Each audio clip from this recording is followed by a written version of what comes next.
Welcome to Kitchen Table Progressive. Paul Richardson here, along with Joyce Nance, inviting you to join us around the table for an hour of up-tempo, casual conversation on law, civics, and politics, driving the current issues, and where the menu is progressive and the table manners are unapologetically liberal.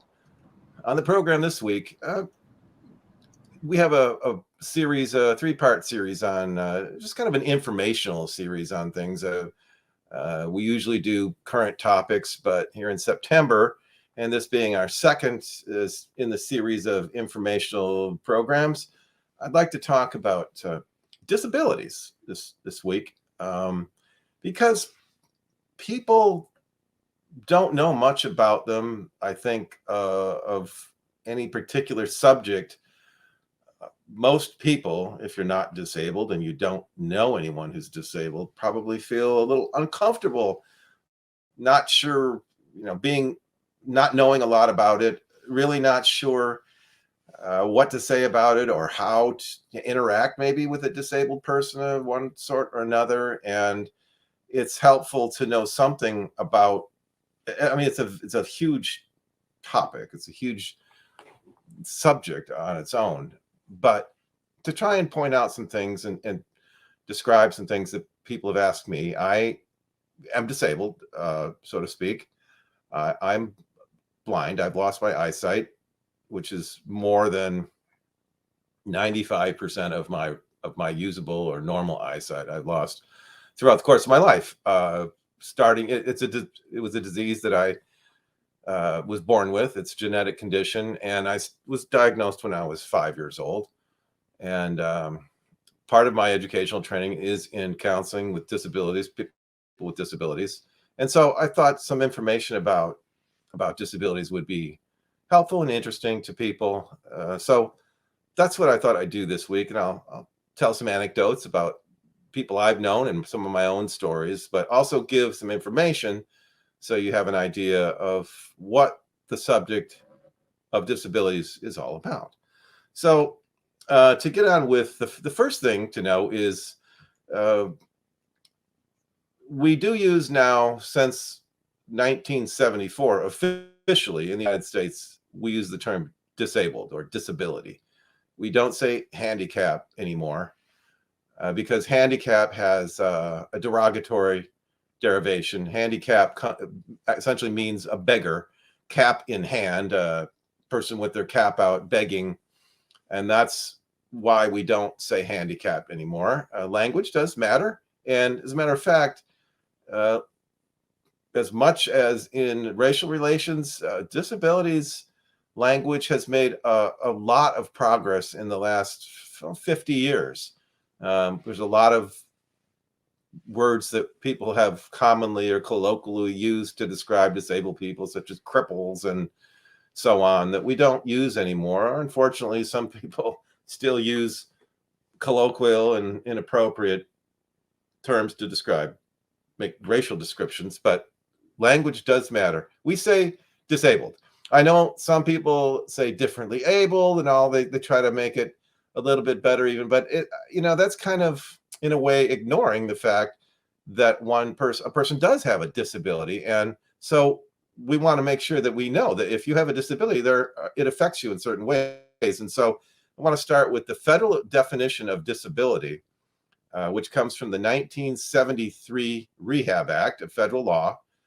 And originally the law did have the word handicap in it, but it was amended to say disability in 1974. Let me tell you just what it says. It says any person who A, has a mental or physical or mental impairment that substantially limits one or more of such person's major life activities, or B, has a record of such an impairment, or C, is regarded as having such an impairment. So I guess A is if you have a physical or mental impairment which substantially limits one or more of one's life activities, and we'll talk about that in a minute, or B, has a record of, and that would be a diagnosis, I suppose that would be one record of, or or C, the final one, is regarded as having such an impairment. In other words, you don't have to have a diagnosis necessarily if you're commonly regarded as having a disability. And some of that is, honestly, there are people who have been born with distortions in their faces and heads. They may not have any particular cognitive or mental or physical abnormalities, but because they have, and I know a couple of people have a kind of a misshapen face because of the way they were born, or their head's a bit misshapen. People regard them, they are regarded as having, people perceive them as having some kind of disability. And that's part of the experience, is being perceived as having. That also could apply to one's behavior. They might be perceived as being developmentally disabled, or as once called mentally retarded. That is part of the so that was the federal definition. There are three things. A, has a mental or physical condition that substantially limits one's life functions. B, has a record of having such, or C, is regarded as having such. Okay, and back onto language, I just want to say, language has come a long way in 100 years. You probably don't know this, but in the turn of the 20th century up through about the 1930s, the actual words that we use as imbecile, moron, and what was the other one? Well, those two, imbecile and idiot, imbecile, and moron, actually were functional terms in psychology. An idiot being an adult who had the mental capacity of an infant was called an idiot. That was an adult who had an IQ of 39 or under.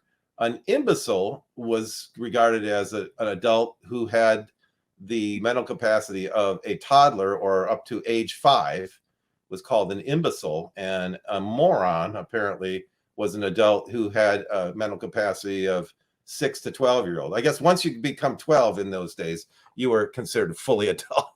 But those terms we have gotten rid of, and now disability has replaced handicap and so on. So that was the definition that I just told you, was also what was used.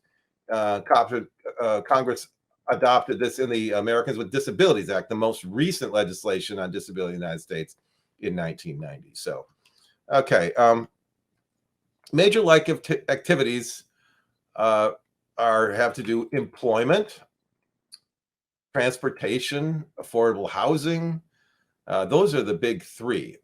Interpersonal relationships, the ability to propagate or have children, could be being able to move yourself, to feed yourself, to bathe yourself.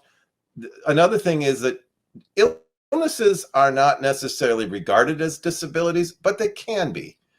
Disabilities can be permanent or temporary. We'll get into that. They can be illnesses, or they can be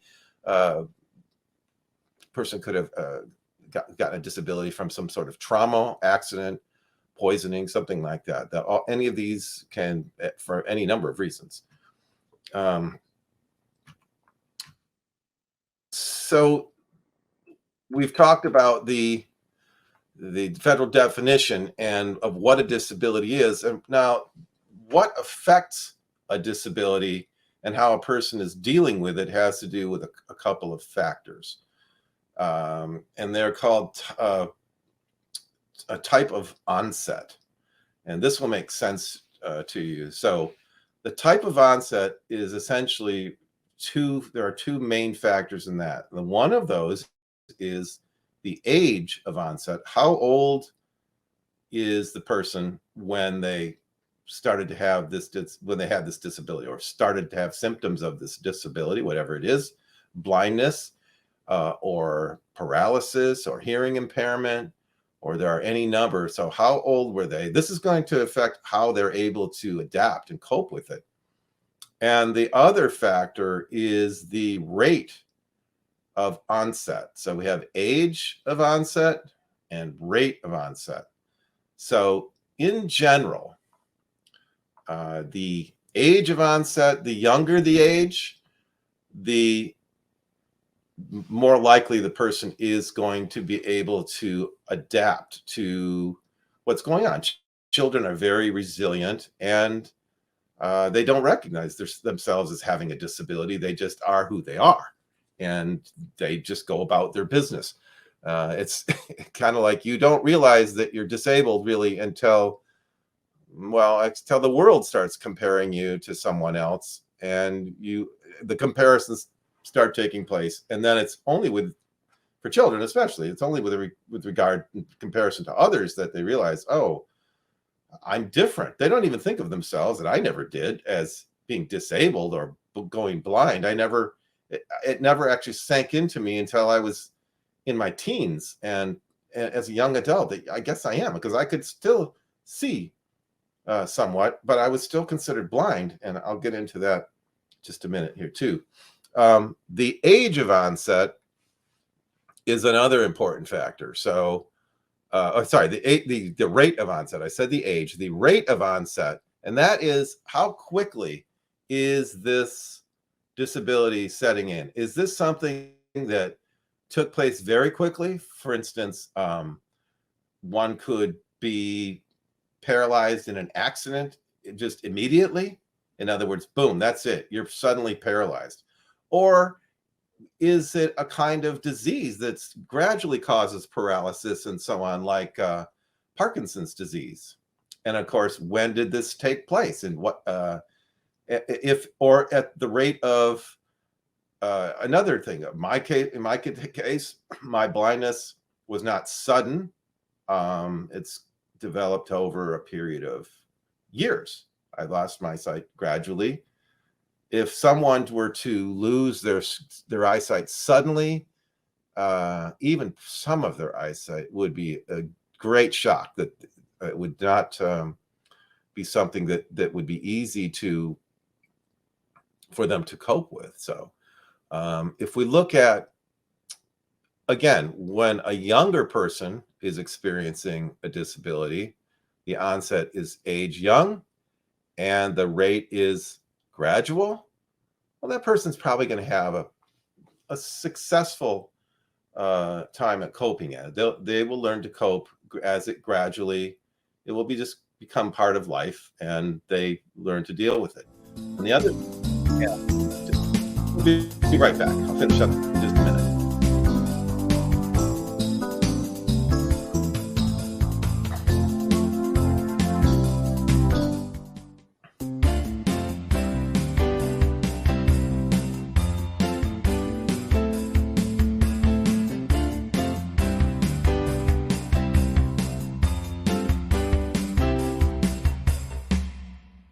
Back with you here on Kitchen Table Progressive here on AM 820 WCPT, Chicago's Progressive Talk. This is our informational program on disabilities. I'm talking about them. Paul Richardson with you here. And before the break, I was talking about the type of onset of disability. So I wanted to finish up a little bit with that. So in general, if disability is the onset is at a young age, you can have an easier time coping. An older age, much more difficult, and especially if it's rapid. So the most difficult would be a rapid onset or relatively rapid onset at a more advanced age. So this is why, for instance, elderly people and the impairments of agedness are so difficult because, for example, my mom, she's 94. In the last probably, she had some hearing impairment, when she was in her 60s, but in the last 4 or 5 years, she has become profoundly hearing impaired and lost much of her eyesight. So at age 94, it's very difficult for her to learn new things. So what we call compensatory skills. This is the skills we use to compensate and adapt for our disabilities. It's hard for older people to, you can't, for old dogs to learn new tricks. So that is part of the equation too. So that would be very, that's why elderly people who experience these many of them sensory, with their nerves, they don't have as good a feeling. These are problems that they have that come on suddenly, and they're extremely difficult for them to overcome. I was just my mom's during the winter. Her vision has gotten so bad she can't zip her jacket. She can't zip her winter jacket. I had to zip my mother's winter jacket like she was a 4-year-old, a 3 or 4-year-old. Like when I learned how to. Now I haven't used my eyes to zip my jacket since I was 4. I mean, I learned how to do it by feel, and we'll get into why that is. But she practiced, and she got so that she could start being able to do it. But there's a reason why that takes place. Okay, so we have a rate of onset or type of onset. The next common or critical point of understanding is what's called diagnosis and function, or diagnosis versus function. And this is, you'll see how we can compare two clients or patients who have maybe even same diagnosis. So a diagnosis is simply the objective medical description of what the disability is. The function is different than the diagnosis. This is something that even graduate students struggle to understand, I've noticed, but it's important. So let me simplify it if I can. For example, you might have heard the term quadriplegic. So we say a person has quadriplegia. We don't call they are not a quadriplegic. So again, the language is a person with quadriplegia. And that means that they have a spinal cord injury at a certain level of their discs in their spinal cord injury, the vertebrate. And to have a quadriplegic injury, that means it's in the cervical discs. And those are the discs in your neck. You have the spinal cord has gotten pinched somehow, and it's injured. It impairs the function of the spinal cord. So a very common, probably I think the most common quadriplegic injury is called the C5-6 injury. And that happens to be a very common place where people who have neck injuries, they injure their spinal cord between the cervical 5 and cervical 6 discs in the neck. That's where the spinal cord gets pinched. And they are considered at that point to have quadriplegia. Okay, does that mean they're paralyzed? Yes and no, not necessarily. Not necessarily, to different degrees. I have known people who have that very same diagnosis, C5-6 quadriplegic spinal cord injury. One of my friends at school, at college, she used one of those electric wheelchairs and had a joystick. She had very weak arms. She could move her arms somewhat, but she had very little strength. Her hands had very little strength. In other words, for instance, she couldn't use regular silverware to eat. She could feed herself, but she had to use plastic silverware because once she got a fork full of food, a regular steel piece of silverware, by the time she got the food on the fork, she was too heavy to put in her mouth. Her hand couldn't hold it. So she had to use plastic silverware so that she could feed herself. And she could use her hand to control the joystick on her electric wheelchair. She could even drive. Her van had super power steering on it, and she put this cuff on her right wrist that had a spike coming out of it, and she fit it into this hole of this tiny little steering wheel, which was about the size of a dessert plate. And she had super power steering, so all she had to do was put this spike into the hole, and she could just rotate the wheel around, and the cuff and the spike would rotate the wheel so she could turn it, and it didn't take much strength, and she could drive just fine. And then I think she had another gizmo on the other side for her left hand that was very easy to push, so she could give it accelerate the gas. She could give it her gas clutch or whatever you call that. She had a little thing that she pushed, and that gave it the gas, and she was able to drive. She could get her wheelchair onto the lift of her van, and then it would lift her up. She'd set it and push the thing, and boop, it would put her in her van, and then she could put her chair up to the driver's seat and strap in. And it was a real trick setup. It was a very expensive setup, but it could be done. So she had a C5-6 injury, but the guy that lived down the hall from her, he also had a C5-6 injury, and he could wheel his own wheelchair. He could push it with his arms. He didn't need an electric wheelchair. And I even knew another C5-6 quadriplegic injury person who could walk. He actually could stand. He was not. So the difference is, here's three people with the same diagnosis with completely different function. And we see this with even with blindness. Two people who have the same, say, eye chart reading. Let's say they're both 2200, which is pretty poor eyesight. They might have totally different functional. 2400. By the way, what that means is when you have 20/20 vision, what that means is what normal eyesight can see at 20 feet, or what you can see at 20 feet, a person with normal eyesight can see at 20 feet.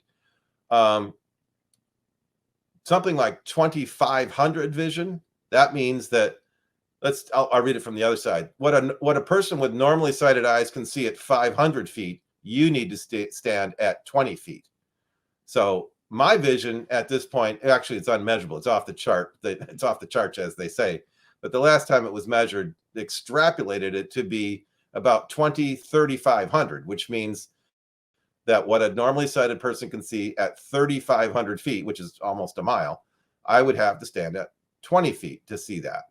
And now it's just not even measurable. But you could have two people who have the same vision, say they're both 2400, and have markedly different functions. One can do a lot more than the other can. Matter of fact, I've seen people where a person who had a worse eyesight, maybe they were 21,000, what a normal sight at 1,000 feet, he'd have to stand at 20, had better eyesight than a person who was like 2100, who had supposedly 10 times better eyesight, but she didn't function as well. She wasn't as used to dealing with the visual impairment. And why is that?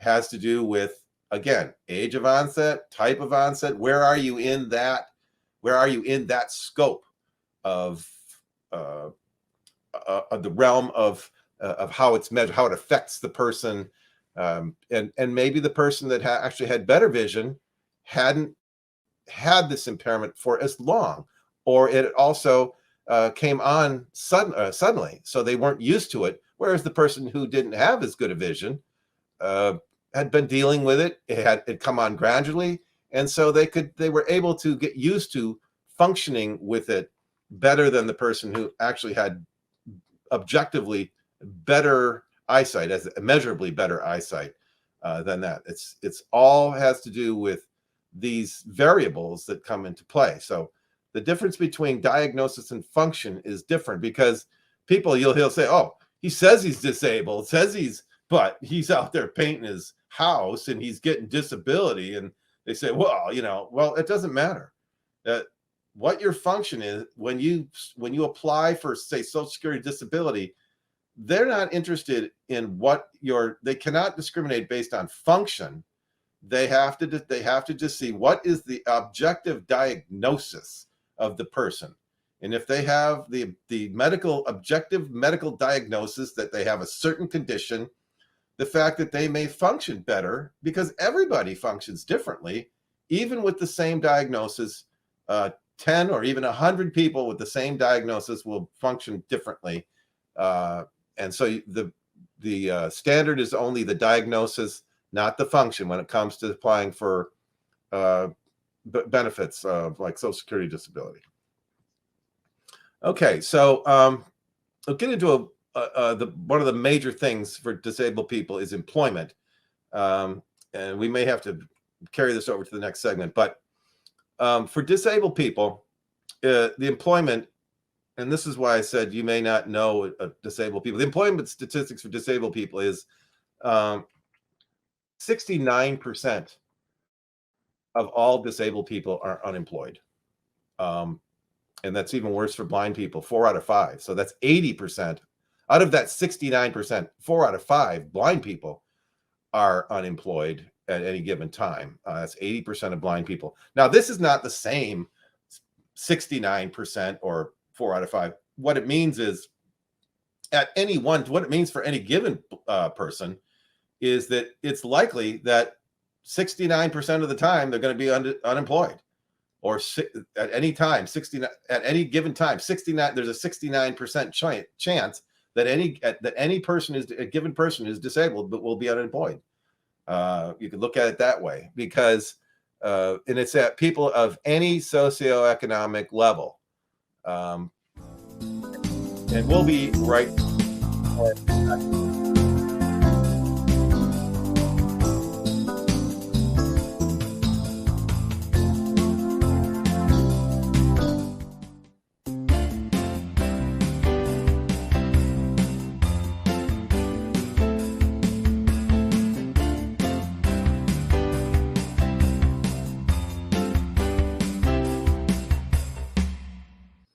Back with you here, Paul Richardson on Kitchen Table Progressive here on AM 820, WCPT Chicago's Progressive Talk. We're talking again about disabilities, and we left off, we were talking about unemployment statistics for the disabled, for disabled persons.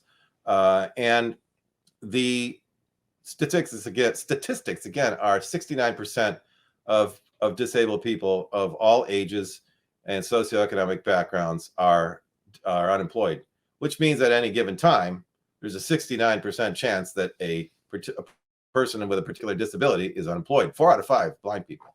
And there are some reasons for that. The reasons for that are that, first of all, education.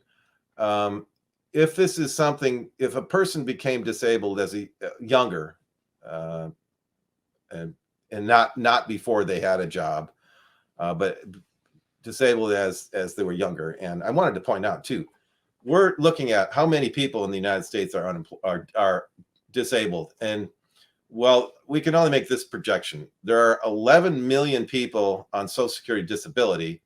So those are people who have at least acquired a work history, enough work history to qualify for Social Security. So there's those 11 million people. There are another 8 million people on supplemental security income. Many of those are disabled, even though supplemental security income isn't disability per se. Many people on supplemental security income, SSI, are disabled. And then there are people who don't qualify for either one, or are children. So we probably have somewhere close to 20 to 25 million people, disabled people in the United States. There are no exact statistics on that, but the ones we know about are Social Security disability and SSI. But what happens is education is a difficult thing. It took me a long time to make it through college. It takes a lot of disabled people because it's just so slow. You have to run twice as fast to make it half as far. So completing school at whatever level is a much bigger challenge for disabled people in general. I'm not just painting with a broad brush and say all disabled people. Obviously, I finished a fair amount of education, but it did take me a long time to finish what I finished. And depending on what that disability is, for blind people, it's really difficult because of all the reading that you have to do to get through advanced programs. I mean, just a bachelor's degree is a lot of reading, a lot of classes. So the resumes, people tend not to have a strong resume based on their education. And because they haven't had a job before, they don't have a lot of previous experience. So what happens, there's they have a kind of setback educationally, and therefore there's delayed employment. And then there's this phenomena of the kind of spiraling resume, the deteriorating resume, which is never seeming to advance in getting the next job up, never stepping up the ladder. And kind of the reason for this is that disabled people often take the job that nobody else wants. That they get the job because nobody else wants the job, whatever it is that the job they get. I know I've been through a few of these, and it's in some ways because it's a bad job. It's a job that the employer may ultimately decide to reorganize and say, we don't really need to have this position. We can reorganize it and just spread out the duties of that position amongst other roles in the company or wherever. And it turns out to be kind of not the greatest job. And so it also tends to be a kind of a short-lived, so you don't develop a lot, you don't get a lot of experience. And then you end up getting another job like that. So disabled people often get, the entry job over and over again. So it starts to look like, well, you've had, 6 entry-level jobs here in a row. They don't pay any better. They're about the same kind of thing. And then there were gaps in employment in between. And there's this like, what's wrong with you? And so there's this kind of stigma about, oh, it must be your disability, when in fact disabled people actually turn out to be the most reliable people because they really want a job. But this kind of racing farm resume that has a lot of bad bets on it is kind of what it looks like. It's just like, oh, you never really went anywhere, so you're a bad risk. And then people just stop. It's just kind of a deteriorated resume that doesn't get calls anymore, except for not very good jobs. So that's another thing, is the more time that gets between jobs, the less apt you are to get called. And then you have, it's just kind of bigger and bigger gaps take place. And so that's part of it. The other thing is, if 69% of, let's talk about why you probably don't know somebody who's disabled. And the reason is because most people that we meet through work. And if 69% of disabled people aren't at work, you're not going to know them. And therefore you don't really know much about them. So it's hard for you to get some confidence and kind of a day-to-day understanding of how disabled people actually can do things. Then when you know them from day to day at work, you say, oh yeah, Paul got it done. He got it done. How he did it. Then you start to learn, oh, how did he do it? How did he accomplish these tasks? Excuse me. But that's what happens. There was a study that they did. Excuse me. I need a drink of water here. It was called Disabled for a Day. And they talked to some employers who said they were interested in hiring a disabled people. And so they said, well, how about if you be disabled for a day, to the employer, wear a blindfold, use a wheelchair, whatever. And then they surveyed the employers after they'd spent a day being disabled and said, how likely are you to want to hire a disabled person now?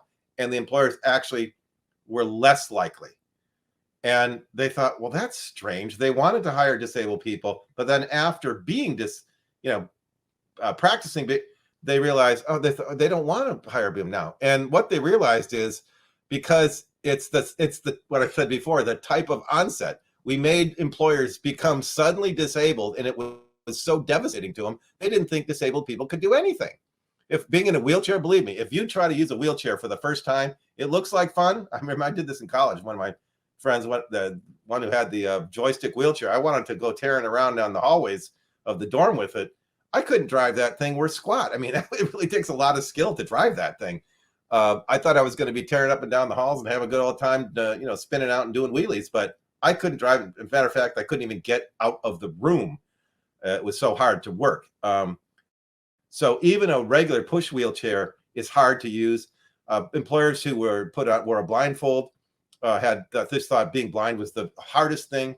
So they did the study again, and they said, okay, let's have you be disabled for a week. And they let the employers be disabled for a week. And after that, the employers were more likely to want to hire disabled people because they realized they started to learn to adapt. After being a week of it, they started to pick up on, oh, I see how to do this. And they realized how disabled people do solve problems, and that they really are good workers, and they are very innovative on how they do things. So that's one thing that came up. And like I said, we meet most of the people that we know at work, and if disabled people aren't there, that's why you don't know them. A little bit about legislation. We had in our country, we had no legislation in the 1800s, except for the only thing, Braille was invented in about 1920 by a French student. It was actually drafted from, was called French military night writing. Is how Braille, with the bumps, that we use. That's and the only thing in the Congress established funding for Gallaudet University for the hearing impaired. The first legislation that was actually passed was in 1919.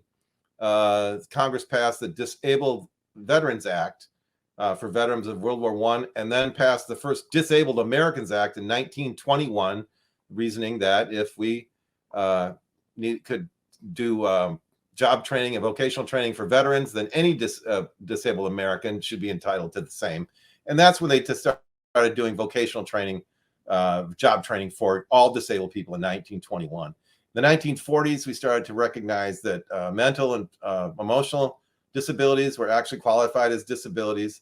The 1970s was a time when there was more disability legislation passed than any other time, than all of the rest of American history combined. We passed tons and tons of, and that's when we had, by the way, a solid Democratic Congress. And even with Republican presidents, Nixon as president, he signed them.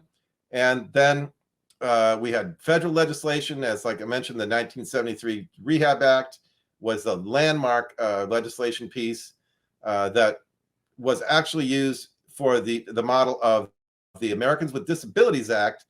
Was actually constructed off, what it did is required private businesses that have public account to make accommodations for disabled people, the same way the federal government would, because the 1973 Rehab Act only required the federal government to make accommodations, and the Americans with Disabilities Act required that private businesses, restaurants, and so on make reasonable accommodations in the same way that the government would. And when it was going to pass, they're complaining about, oh, now employers are going to have to lower all the drinking fountains for, people in wheelchairs so that they can wheel up and get a drink. And it was like, no, reasonable accommodation means something like just have a supply of cups nearby so that somebody who's in a wheelchair can get a cup and go up to the drinking fountain and fill it up. It doesn't mean you have to redo your plumbing. And there was all of these just silly arguments by people who obviously are not very creative. Reasonable accommodations just simply means make it so that the person can do it. It doesn't mean you have to remodel everything in your building to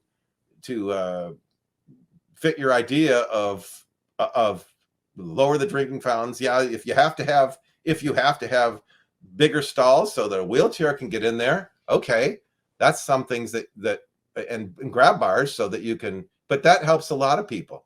A lot of people don't fit into the regular.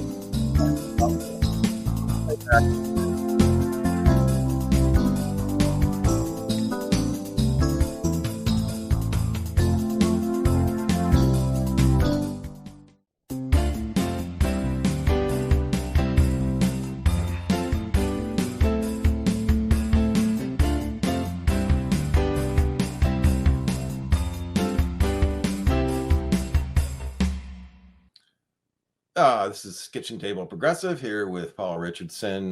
We're here on AM 820 WCPT, Chicago's Progressive Talk. We're talking about disabilities this week, and I'd like to finish up the discussion talking about the disability experience and what you can do. So I know it's been a short discussion. It just seems like it's flown by, but you have to understand a little bit about how disabled people think of it too. The socialization that we have in our society is the same for disabled people as it is for I guess, able-bodied people. Whatever stigmas that able-bodied people have about disabled people also have about themselves. Because disabled people are only going through this for the first time themselves. They've never had another life where they weren't disabled, or they were disabled and I've been through this. So frequently we expect that disabled people are the experts on on their own disability, and they are, to the extent that they have more experience with it than maybe you do. But it really is an empirical experience, in that they only have as much as they have in their life, and every day is a new day for a disabled person too, which brings new things, and maybe things that they haven't experienced or thought of before either. And so a disabled person doesn't necessarily know, what do I need, what would be best, although they can think about things. And so we have to really come together. I can say this as socialization. Probably the most important thing is socialization with other people. I think isolation as a disabled person is probably the most, I would say most people don't think that their actual disability, those aspects are not what's the most problematic for them.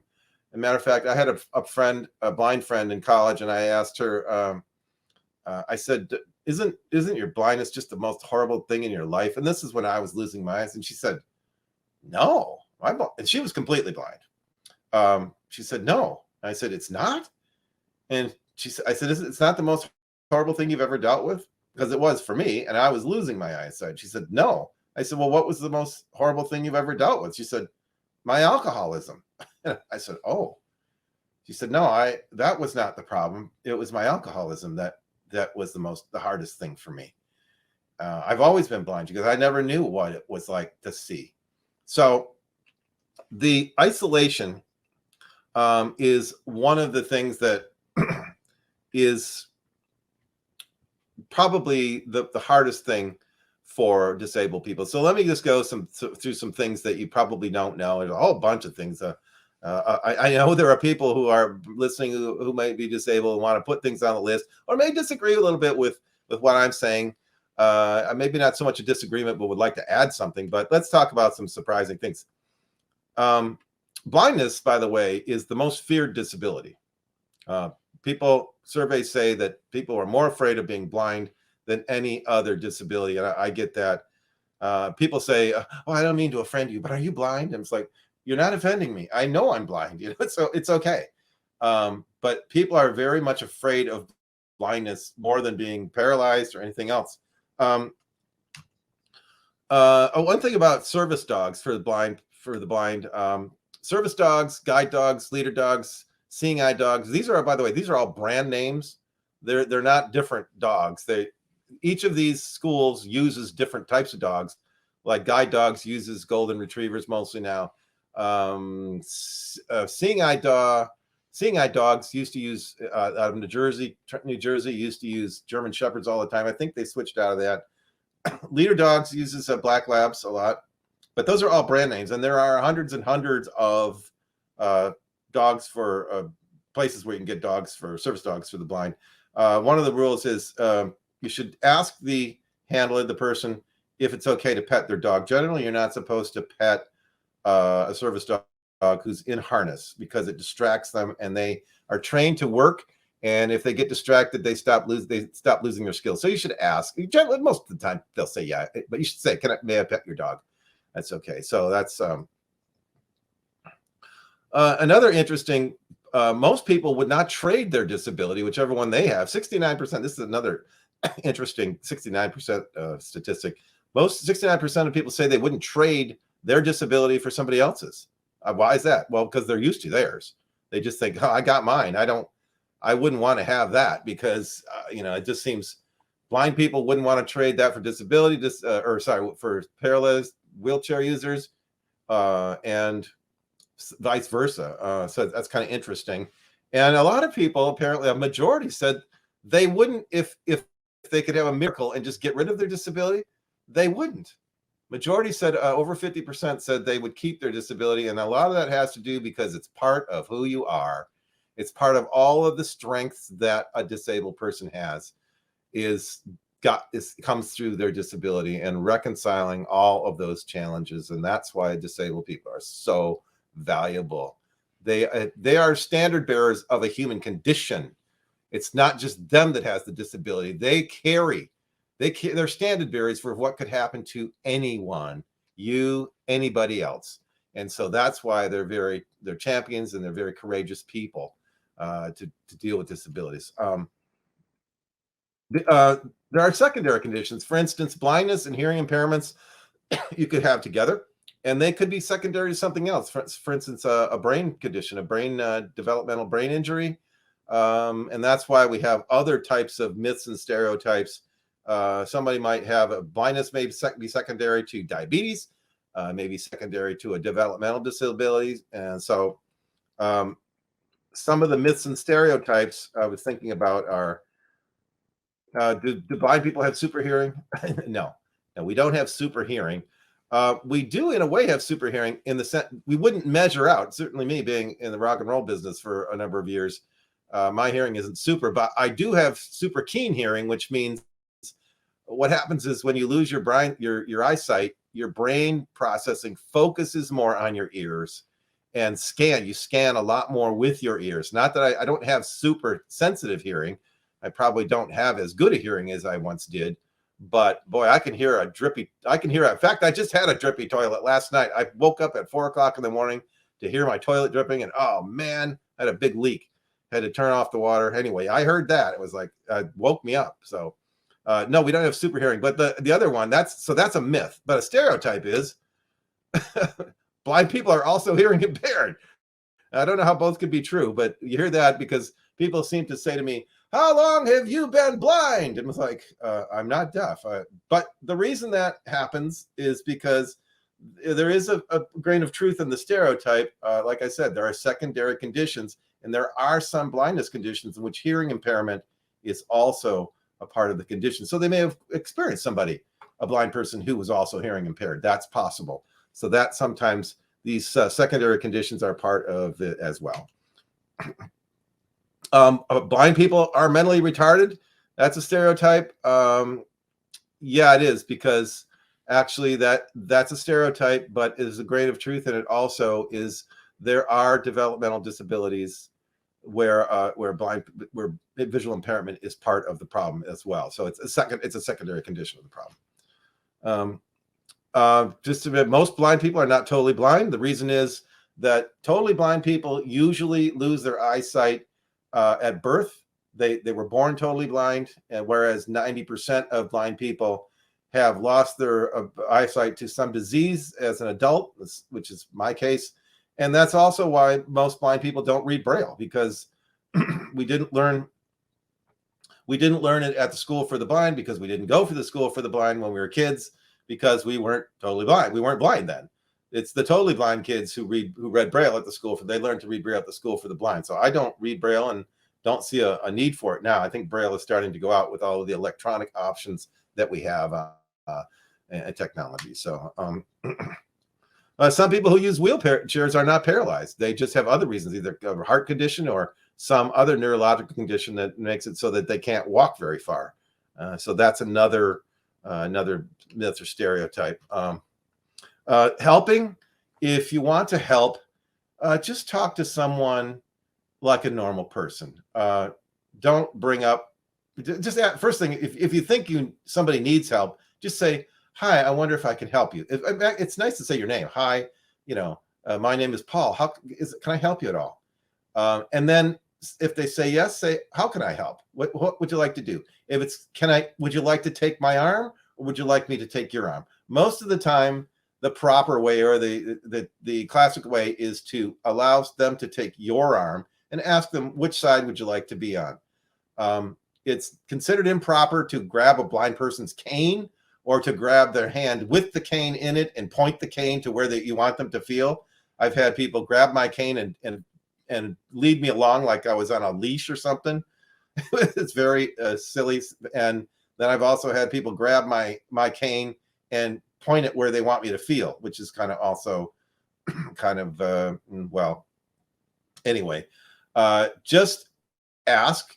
If you see an emergency happening, like a blind person's about to step into a giant hole, please do not pull over and say, roll down your window and say, excuse me, and did you know that you're about to step into a big hole? No, please stop your car, put on your emergency flashers, get out of your car and approach the person and say, excuse me, can I help you? I see that I don't know that you're aware that there's a big hole here that I don't want you to fall into it. May I assist you to get around it? Something like that. But don't just yell out the window. I've had that happen. If you must do something immediately, like grab a person from getting out of traffic, or a wheelchair, a person who's about to fall off the curb, they've lost, usually you don't just grab somebody's wheelchair to help them, but if it's an emergency, yeah, you can do that. Say, sorry, I need to get you here. You're falling and I'm just going to help you get up here. But normally you don't just say, oh, I'm going to push your wheelchair for you because I see that you're going the wrong way. Please do ask, and don't be afraid to acknowledge that, yeah, you have a disability and I'd like to help you. Can I help you? How can I help you? How can I help? How can I help are the 4 best words to use with disabled people. And again, please be considerate, and just like you talk to anybody else, introduce yourself. Don't make the person's disability the first thing on your mind, but don't be afraid to bring it up either. It's nice to talk to somebody, give them your name, introduce yourself the way you would anyone else, because social isolation is probably I'd say the biggest thing for disabled people, which is why they don't get jobs, because again, you get jobs. How do you get jobs? By knowing people. And so it's a double-edged sword, and it's a kind of circular, it's kind of a vicious cycle for disabled people who they don't know people, so they don't get jobs. When they don't get jobs, they don't meet people. And so it's so much of employment is.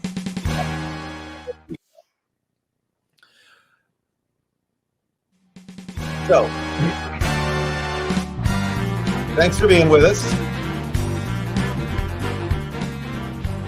And we will be back next Sunday night at 6 p.m. here on WCPT, directly following the family meeting with Eric Grant. Until then, you can check us out on our YouTube channel, where you can see a video podcast of this broadcast, this one and other ones. And you can also check us out on our,